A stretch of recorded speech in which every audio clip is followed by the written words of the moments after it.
Good evening and welcome to Poland Daily. I'm Nicholas Richardson and this is the news. The Minister of National Defence, Mariusz Błaszczak, has announced the construction of a barrier on the Polish-Russian border near the Kaliningrad Oblast.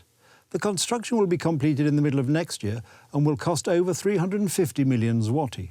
The reason for the decision to build the barrier was information about the opening of Kaliningrad Airport to aircraft from the Middle East and North Africa, said Deputy Prime Minister and Minister of Defence Mariusz Błaszczak.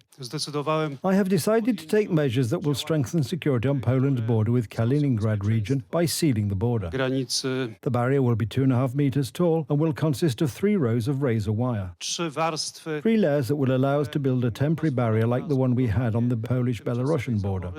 Construction of the barrier will begin early next year and engineering work has already begun. At the moment, the situation on the border with Russia is stable and is calm. We are constantly monitoring what is happening. If additional measures are needed, then such moves will be taken. The construction of the barrier is expected to further seal Poland's eastern border. During its construction, experience from the construction of the barrier on the Polish-Belarusian border will be drawn on.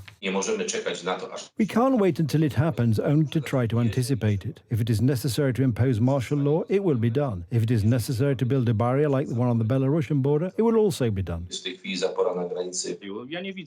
I, for one, do not see any obstacles to making such a joint decision and supporting the position of the Minister of Defence. But for this you need to talk, not find out about such things from Twitter or the media. Security is beyond political divisions and we should all strive to make the borders secure.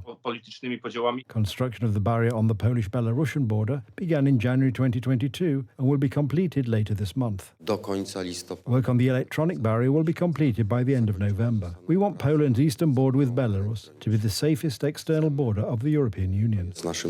According to experts, the attacks targeting Poland are actually meant to weaken Ukrainian soldiers fighting for their country's independence. The idea is for Poland to succumb to migratory pressure from 3 directions: natural pressure from Ukraine and artificial pressure caused by hostile forces when it comes to the Russian and Belarusian borders. The temporary barrier will consist of 3 rows of razor wire, 3 meters wide and 2.5 meters high. At the same time, work will be carried out on the establishment of a perimeter, that is, equipment that would allow electronic surveillance of the Polish border with the Kaliningrad region.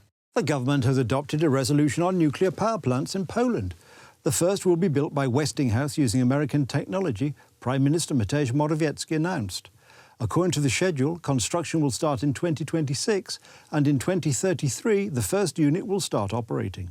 We have decided to build the first nuclear power plant on the territory of Poland in the place that is best prepared for it. This is the place that in northern Poland, with access to water, with access to energy infrastructure, best suits all the conditions agreed with all the experts. We are also open to a second project, a project that is of private entities, both Polish and Korean, a private entrepreneur, the participation of the state, and a private Korean entrepreneur, KHNP. This is a project that will involve the construction of a nuclear power plant in Poland by a Korean company with the participation of Polish companies. That is the second project. At the same time, I also want to signal our readiness for a third project in central Poland, the exact location of which will be chosen in the coming months, quarters. But we see, as much as possible, space for at least these 3 large traditional nuclear power projects. Day 252 of the Russian invasion of Ukraine. Last week, Russia suspended the grain deal, thus preventing the export of Ukrainian grain from the Black Sea Basin. Following negotiations initiated by the United Nations and Turkey, Russia decided to reverse this decision. Authorities in Ankara report that Ukrainian ships are to resume their voyages tomorrow.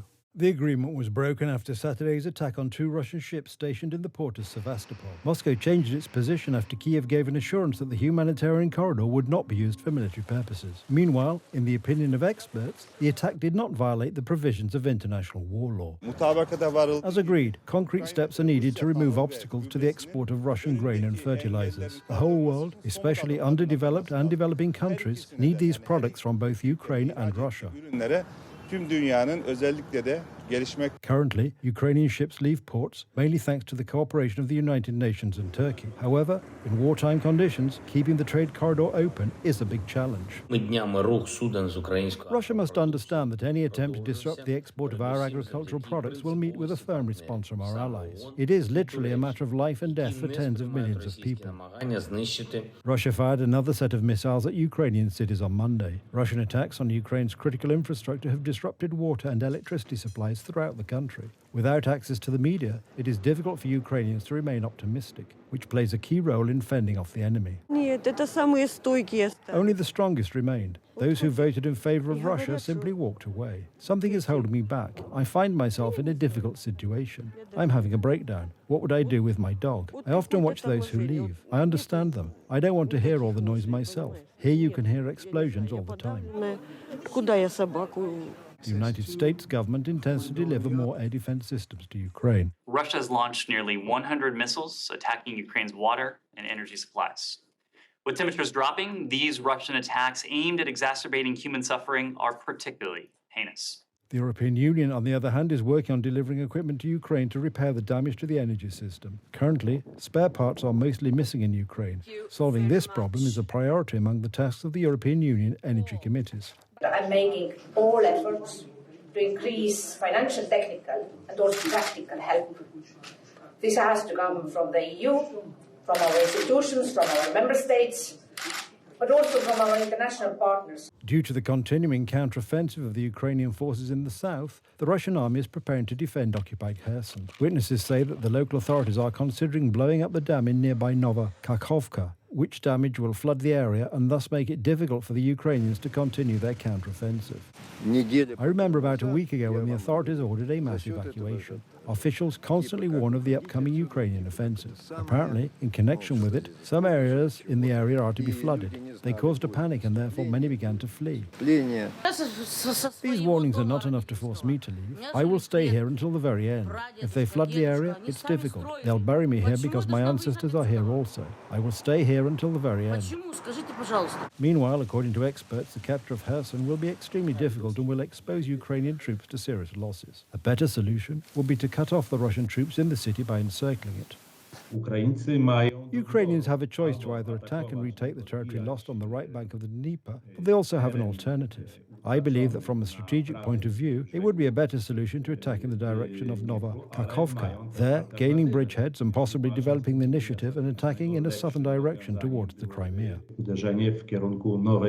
During the past 24 hours, Ukrainian soldiers shot down a Russian helicopter and 10 combat drones. Russia has also lost over 800 soldiers. North Korea launched more than 100 artillery and ballistic missiles at the Sea of Japan on Wednesday.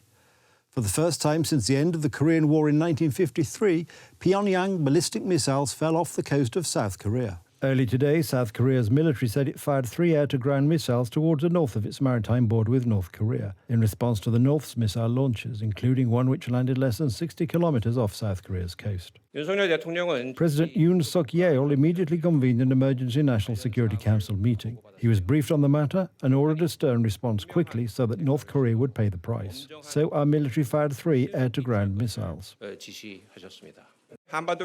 North Korea continues to provoke tensions on the Korean Peninsula while strengthening its nuclear missile program. This cannot be justified for any reason, and the responsibility lies entirely on the North Korean side. North Korea fired at least 17 missiles into the sea, prompting South Korea to issue rare air raid warnings and launch its own missiles in response. It was the first time a ballistic missile had landed near the South waters, the most missiles fired by the North in a single day. The missile landed outside of South Korea's territorial waters, but south of the Northern Limit Line, a disputed inter-Korean maritime border in what South Korean President Yoon Suk-yeol called an effective act of territorial encroachment. That's the news. Thank you for watching. Stay with us for the weather, Poland Daily Business, and more programmes. But from me, it's have a good night and a better tomorrow.